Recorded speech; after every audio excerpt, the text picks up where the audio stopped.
சென்னையின் அடையாளமாக திகழ்ந்த டபுள் டெக்கர் பேருந்து 18 ஆண்டுகளுக்கு பிறகு இன்று முதல் சுற்றுலா பயணிகள் சேவைக்காக தொடங்கப்பட உள்ளது. கூடுதல் தகவல்களை செய்தியாளர் அன்புச்செல்வனிடம் கேட்கலாம். அன்புச்செல்வன், விவரங்கள் என்ன? சென்னையின் அடையாளமாக விளங்கிய டபுள் டெக்கர் பேருந்து 2008ஆம் ஆண்டு நிறுத்தப்பட்டது. 18 ஆண்டுகளுக்கு பிறகாக தமிழக அரசின் முயற்சியின் காரணமாக தற்போது சென்னையின் சாலையில் இயங்க தொடங்கியிருக்கிறது என்று பார்க்கலாம். அந்த பேருந்தில் தான் நாம் பயணித்துக் கொண்டிருக்கிறோம்.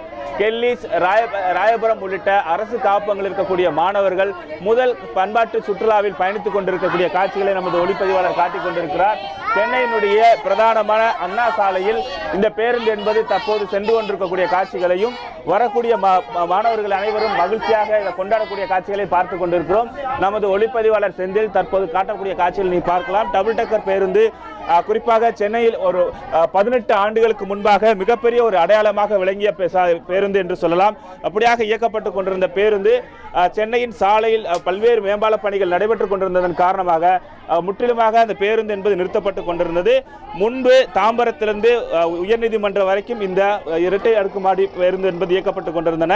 தற்போது 18 ஆண்டுகளுக்கு பிறகாக பேருந்து தற்போது சாலையில் பயணித்துக் கொண்டிருக்கக்கூடிய காட்சிகளை தான் நாம் பார்த்து கொண்டிருக்கிறோம்.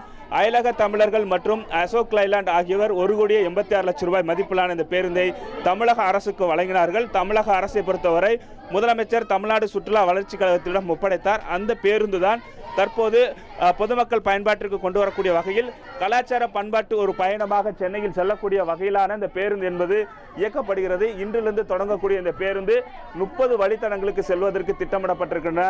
அதில் குறிப்பாக இன்றைய பொறுத்தவரை ராயபுரம், கெல்லிஸ் உட்பட அரசு காப்பகங்கள் இருக்கக்கூடிய குழந்தைகள் இந்த பேருந்தில் பயணித்துக் கொண்டிருக்கிறார்கள். அந்த பேருந்தில் பயணிக்கக்கூடிய அவர்கள் எப்படிமா இருக்கு இதுல போறது? உங்களுக்கு ஜாலியா இருக்கு, எனக்கு ரொம்ப சந்தோஷமா இருக்கு. மேல உட்கார்ந்து பாக்கும்போது எப்படி பாருங்க, கீழே பேருந்து இருக்கு, மேல உட்கார்ந்து போயிட்டு இருக்கீங்க, எப்படி இருக்கு? அது எங்களுக்கு வந்து என்ஜாயா இருக்கு. அப்புறம் கீழே பார்க்கும்போது நிறைய கீழே பார்த்துருக்கோம். இது நாங்கள் போனதில்லை, இந்த சான்ஸை நாங்கள் மிஸ் பண்ணக்கூடாது, அதனால நல்லா ஜாலியாக இருக்கும். எப்படி இருக்கு நீங்க போயிட்டு இருக்கு பஸ்ல? மேல சந்தோஷமா இருக்கு, ஜாலியா இருக்கு. இதுக்கு முன்னாடி இந்த மாதிரி பஸ்ல மேல மாடி பஸ்ல உட்கார்ந்து போயிருக்கீங்களா? இல்ல. நீங்க இது இப்ப போறது எப்படி இருக்கு? நல்லா இருக்கு, ஜாலியா இருக்கு, என்ஜாயா இருக்கு. குறிப்பாக குழந்தைகள் அனைவருக்குமே ஒரு மிகப்பெரியமான ஒரு மகிழ்ச்சிகரமான பயணமாக இது அமைந்திருக்கிறது என்று சொல்லலாம். நம்மோது இப்போது LIC பக்கத்தில் இருக்கக்கூடிய பகுதியிலிருந்து ஸ்பென்சர் வழியாக இந்த பேருந்து வந்து ராஜா அண்ணாமலைபுரம், அதே போன்று மெரினா கடற்கரை வழியாக பட்டினப்பாக்கம் வரைக்கும் 30 இடங்களுக்கு சென்று இந்த பேருந்து என்பது திரும்ப இருக்கிறது. அதனுடைய முதல் பயணத்தை தொடங்கி இருக்கிறது என்று சொல்லலாம். இது பொதுமக்கள் பயன்பாட்டிற்கு பொங்கலுக்கு பின்பாக ஆன்லைன் மூலமாக முன்பதிவு செய்து இந்த பேருந்தை பயன்படுத்திக் கொள்வதற்கான வழிவகையை தமிழ்நாடு சுற்றுலா வளர்ச்சி கழகம் என்பது செய்ய திட்டமிடப்பட்டிருக்கிறது. அதற்கு முன்பாக தற்போது வந்து தீவுத்திடலில் இந்த பேருந்து நிறுத்தப்பட்டிருக்கும்.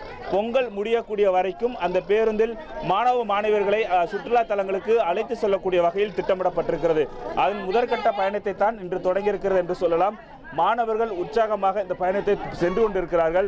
குறிப்பாக சென்னை வாசிகளுக்கு ஒரு மிகப்பெரிய ஒரு அனுபவத்தை இந்த பேருந்து பயணம் கொடுக்கும் என்றும் நம்பலாம்.